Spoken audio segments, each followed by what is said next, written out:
On this episode of Win TV, an emphasis on breakfast,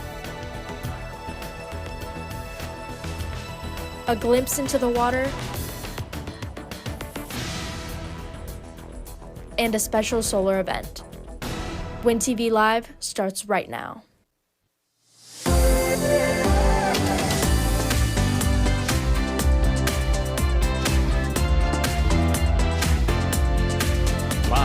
From Wakeland High School in Frisco, Texas, this is Win TV.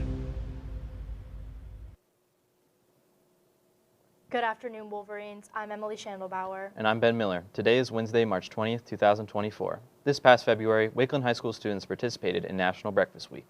Shaw Rasmussen recaps the success of this event. The old adage says that breakfast is the most important meal of the day. This sentiment, however, is not shared by the Wakeland student body, with Wakeland having the lowest percentage of students that eat breakfast at school in the district. That's why Laura Summers and other Wolverines began their own initiative to improve the statistic. Me and a group of 4 other students, we won this initiative for healthy eating sponsored by Domino's and Adventure Capital and the nonprofit Gen Youth. So we put together this project to increase the percentage of breakfast eaters in the cafeteria because Wakeland has the lowest percentage.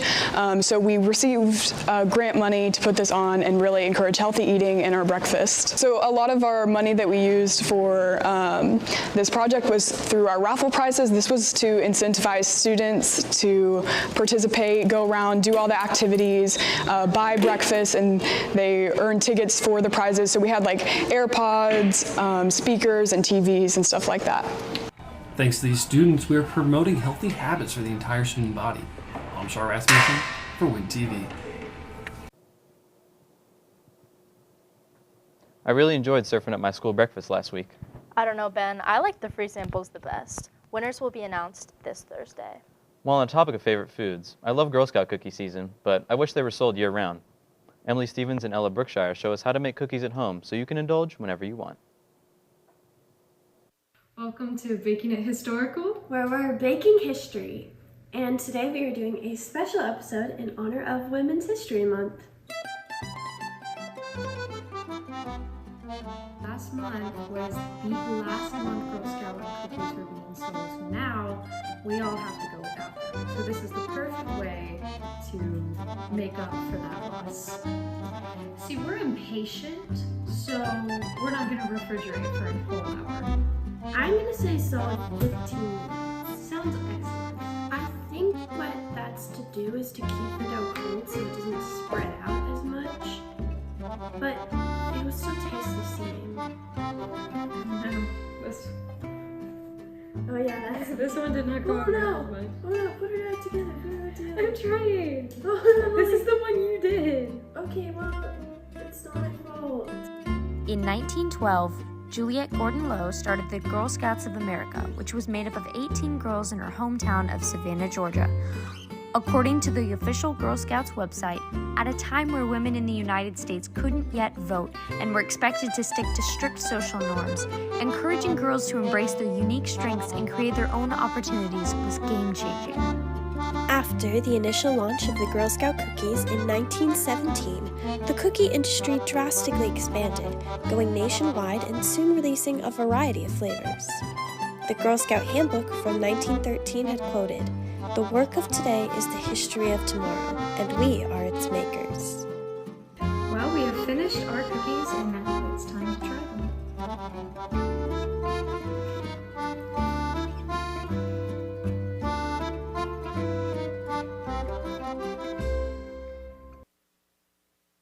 Definitely be making my own Girl Scout cookies. Ben, what's your favorite flavor? I gotta say, I think Thin Mints are my favorite, but they always be making me so thirsty. Me too. Speaking of water, have you ever wondered what goes into your water? Addison Domino dives into what's in the water. Horror stories are common when it comes to what's in our drinking water. However, Ms. O'Hara, a former environmental risk manager, believes the water we drink is not what we think. Each municipality, like the city of Frisco, has an organization, a department that monitors our drinking water. And they are required by law to meet the Safe Drinking Water Act standards. The Safe Drinking Water Act was created to protect public health by regulating the nation's public drinking water supply. In some cases, this involves the removal of chemicals, but in others, it involves the addition. Chemicals like chlorine and corrosive inhibitors are commonly found in our water, but for good reason. The most common one in our drinking water is going to be chlorine, because they use chlorine to disinfect the water so that there isn't any bacteria in it. Another one they commonly use is what's called a corrosive inhibitor, and that helps to keep the water from rusting the pipes.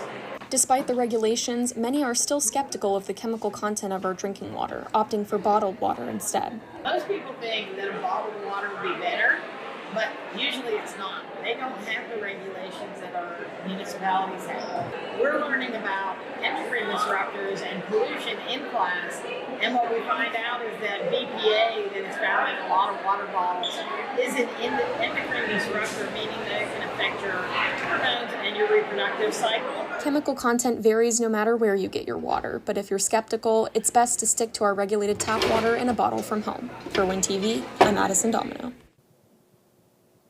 All this water talk is making me thirsty. Well, we're not done yet. Next is Grace Pooh on the importance of preserving our oceans. Often, our imaginations lend the ocean to be a colorful, lively landscape. But with the temperature of the oceans rising, reality shows that our environments and animals are at stake. What the oceans provide for our planet is a far greater extent than some may realize, which is why preserving them is all the more important. We've looked at the play of phytoplankton in converting carbon dioxide into oxygen. We've looked at the amount of benefits from a reef that none of us ever look at. I mean, the rainforest could go away and the reefs would still provide our oxygen if that was the case.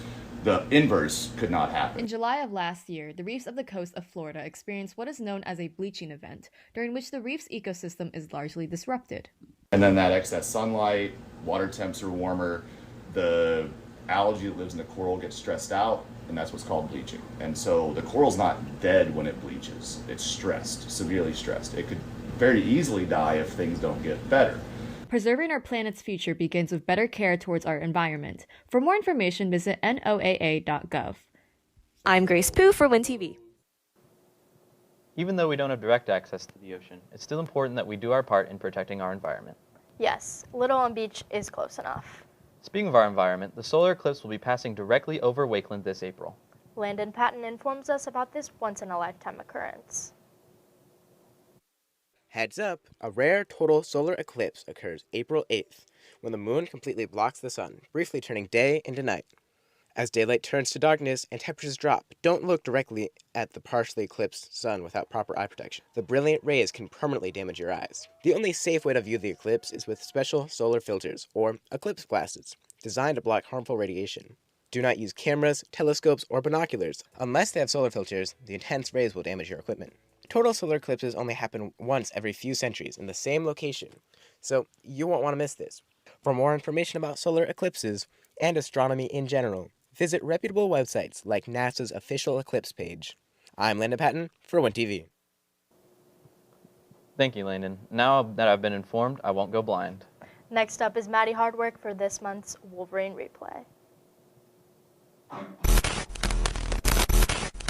Wakeland boys and girls soccer have had phenomenal seasons so far this year. The girls are undefeated and have officially clinched first place in their district and yet again are district champions. The boys have a record of 10-2-2 and also claimed the first place title in their district. Best of luck to both teams as they start their battle to state. I'm Maddie Hardwick for Win TV Sports. Immigration, an ongoing crisis at our very own border, still remains a prominent issue in our country. Kieran Orleans gives us the latest updates on our nation's border policies. An unprecedented surge of migrants arriving at the Texas-Mexico border has pushed the country's immigration system to its breaking point. We spoke to Gary Davis, an immigration attorney in Dallas who fights to gain equality or legal citizenship for all. Immigration law is federal law, which means that, theoretically speaking, it's the same everywhere because it's all run through the federal legal system. It's not something that changes when you go from state to state. And so what's happening here in Texas is they're basically taking the enforcement of the border at least attempting to take the enforcement of the border into their own hands. Though much of the discussion on this topic is recent, there have not been many notable changes to immigration law in decades. There just isn't always a right way, right? People will frequently say things like, if they would just do it the right way, we'd be happy to let people come. But the truth is that there really haven't been any significant changes to immigration law by Congress since the mid-90s. I'm Kieran Orleans for Win TV. To read more about the continuing border surge, visit the U.S. Citizenship and Immigration Services website. Well, Ben, you know those crazy storms we had last week? Well, part of me believes that they could have been related to Wakeland Theater's stellar show of Storm in the Barn. Timothy Robertson gives us an inside look into this year's UIL production.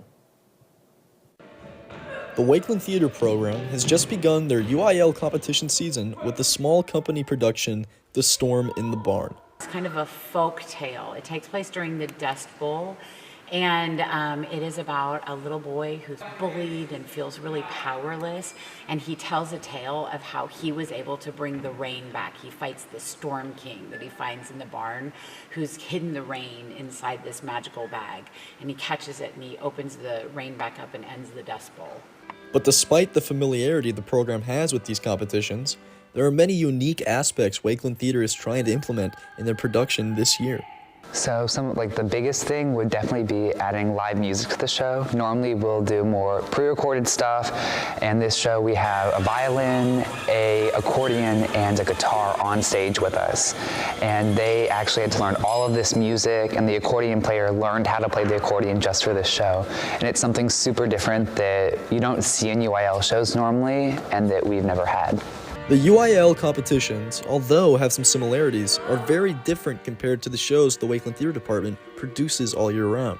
Our UIL show is different than the other shows that we do because it's more competitive and we have to get it within a 40-minute time frame.